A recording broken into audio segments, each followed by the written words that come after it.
की। भाइयों और बहनों, जिस भारत माता के प्रांगण में, इनके अंचल में हम खेल कूद करके जब बड़े हो रहे हैं, और ये जो शब्द बोल रहा हूँ इसको क्रांतिकारियों ने जिस प्रकार वंदे मातरम के नारे के रूप में दिया है, और हम भारत माता की जय बोलने में संकोच कर रहे हैं। भारत माता की। अभी भी मुझे लग रहा है कि भारत माता यानी वंदे मातरम, वंदे मातरम, वंदे मातरम। मैं आपको सामान्य भाषा में पूछ लूं, ये सारे विद्यार्थी 12वीं के विद्यार्थी जिनका अभी अभी यहाँ पर सम्मान समारोह हुआ है, उत्थान क्लास 8 के इस मंच पर मंचासीन महानुभाव अतिथि, यहाँ के स्टाफ कक्ष, और मुख्य रूप से जिनकी भूमिका रही कृष्ण कुमार जी, मेरे परम मित्र, मैं आप सबका हृदय से स्वागत अभिनंदन करता हूँ आप सभी का, जिन्होंने इस प्रकार की शानदार प्रस्तुतियां दी हैं। मैं कभी कभी सोचता हूँ, दिलों में ऐसे विचार आते हैं, व्हाट्सएप यूनिवर्सिटी पढ़ता हूँ तो मुझे ऐसा लगता है कि भारतीय संस्कृति और सभ्यता किधर जा रही है। लेकिन मैं आपसे एक ही प्रश्न करने वाला हूँ, वंदे मातरम का क्या अर्थ है? वंदे मातरम का क्या अर्थ है? अभी मैं पूछूंगा नहीं, क्योंकि आप सब मेरे सामने बैठे हैं और आपकी जो श्रृंखला है मैं तोड़ने वाला नहीं हूँ। लेकिन आप घर जाकर के सोचना वंदे मातरम का क्या अर्थ है। इसी कोई अरब कंट्रीज बोलते हैं मादरे वतन, हम बोलते हैं वंदे मातरम।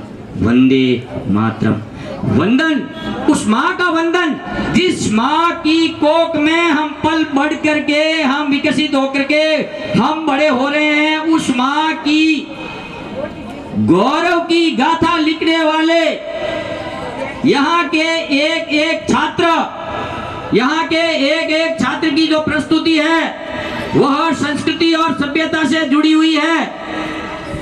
अभी अभी मैं इन बातों को देख रहा था, जान रहा था, समझ रहा था। एनईपी 2020, अभी डॉक्टर साहब बता रहे थे एनईपी 2020। एनईपी 2020 क्या है? National education policy. अब नेशनल एजुकेशन पॉलिसी यानी बच्चों द्वारा बच्चों की प्रस्तुतियां, बच्चों से ही समाज के अंदर प्रस्तुत करना। अब बच्चे जिस प्रकार प्रस्तुत कर रहे थे, यही आपकी शिक्षा है। एनईपी 2020 यही है।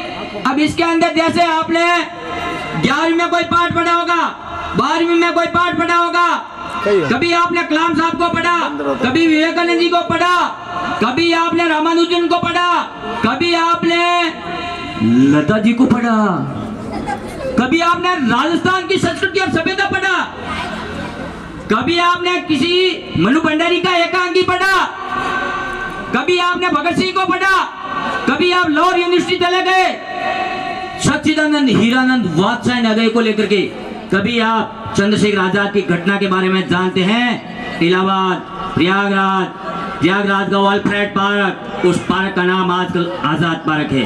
भाइयों और बहनों, मैं आपसे यही निवेदन करना चाहूंगा कि इस प्रकार के जो आपके कक्षाओं में पाठ दिए जा रहे हैं, उन पाठों का एक केवल मात्र उद्देश्य यही है, आपका विभिन्न प्रकार से विकास। लता जी का पाठ पढ़ेंगे तो आपकी कला, आपकी गीत कला बढ़ेगी। आप चार्ली चैपलिन को पढ़ोगे तो आपके अंदर उनकी जो कलाएं हैं वो आपके अंदर आएगी। आप भगत सिंह को पढ़ोगे, आप चंद्रशेखर आजाद को पढ़ोगे, आप वीर सावरकर को पढ़ोगे तो आपके अंदर देशभक्ति का अटूट जज्बा वो स्थापित होगा।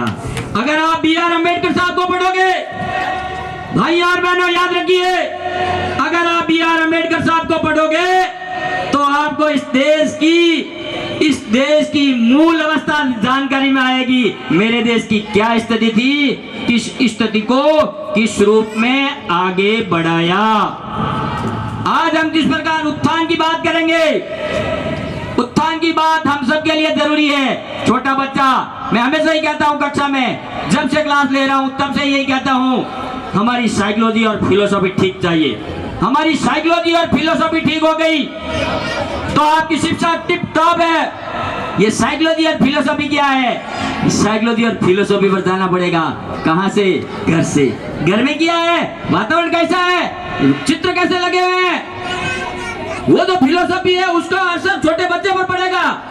अगर आपने किसी बदमाश का चित्र लगा दिया तो बच्चा कैसा होगा? अगर आपने भगवान राम, कृष्ण, किसी अभिमन्यु, किसी द्रुपद का फोटो लगाया तो बच्चे पर कैसा असर होगा? आपने कन्हैया का फोटो लगा तो माँ के ऊपर कैसा असर होगा? भाइयों और बहनों, इसको बोलते हैं फिलोसॉफी। अब जो फिलोसॉफी आ रही है, बच्चे को आप अपने घर में किस प्रकार का वातावरण देना चाहते हैं, वो आपका वातावरण कैसा है माता पिता का? माता पिता को देख करके बच्चा सीखेगा। यही साइकोलॉजी है। आप जिस प्रकार का वातावरण दे रहे हैं, बच्चा अपने आप पढ़ेगा। बच्चे को पढ़ाना है सर, बच्चे को पढ़ाना है सर, बच्चे को पढ़ाना। अरे बच्चे को पढ़ाना नहीं है, बच्चा हमें पढ़ा रहा है। बच्चा हमें पढ़ा रहा है। 7वीं के बच्चे के पास में मैं गया, वो कहते हैं, माता जी कहते हैं, पिताजी कहते हैं, दादाजी कहते हैं, नानी जी कहते हैं, दादी जी कहते हैं, भैया जी सर क्या करें? तो क्या हुआ? ये तो सारा दिन टीवी देखता है। अच्छा, तो क्या करूं मैं?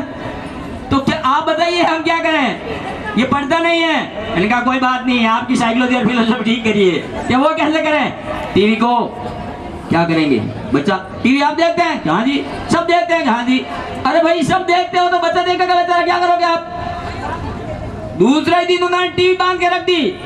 बच्चा हिंदुस्तान का अच्छा सॉफ्टवेयर इंजीनियर बन गया।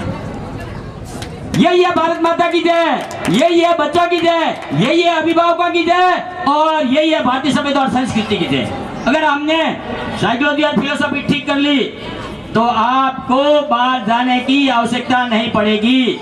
हाँ चलेगा, आधुनिक तकनीक चलेगी, आधुनिक तकनीक से हम दूर नहीं भागेंगे और भागना भी नहीं चाहिए। क्यों? क्योंकि समय के साथ बदलाव होगा, उस बदलाव को स्वीकार करना पड़ेगा। लेकिन कैसा, पॉजिटिव या नेगेटिव, वो हमारे ऊपर निर्भर करेगा। अगर हमने उसको ठीक प्रकार से समझ लिया तो मैं कहता